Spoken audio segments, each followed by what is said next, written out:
বলে হুজুর একটু টান দেন, হ্যাঁ 40-50 হাজার টাকার বক্তা এনে টান শুনে, ওই শুনে শুধু শেষ হয়ে গেছে। টাকা গরিবকে দাও, এলাকার মেয়ের বিয়ে হয়, অনেক মেয়ে আছে তার বাপ নেই, তাদেরকে দাও।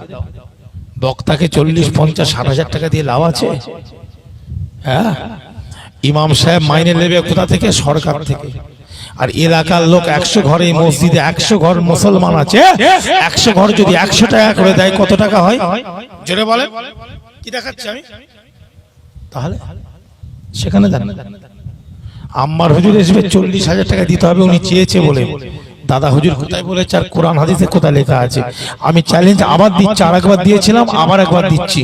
কোন বাপের বেটা যদি আলেম ওলামা পীরজাদা হুজুর হয় সারা পৃথিবীতে, একজন আমার সামনে বসে কথা বলো যে কোরআন এবং হাদিসের কোন ইবারতের মধ্যে লেখা আছে যে দিনের প্রচার করে ওয়াজ নসিহত করে তোমরা টাকা দাবি করে নাও? দেখাতে পারবে না। 40 বছর বয়স হয়ে গেছে, এখনো কেউ দেখাতে পারিনি, আমার সামনে এসে প্রমাণ দিতে পারিনি। ইনশাআল্লাহ আগামীতে পারবে। আমার মুজাদ্দিদ জামান কোরআন এবং সুন্নাতকে সামনে রেখে এই সিলসিলার মাসালাকে তৈরি করেছেন। জোরে বলুন না সুবহানাল্লাহ। কারণ আমরা মুরিদ না, সব জানেন,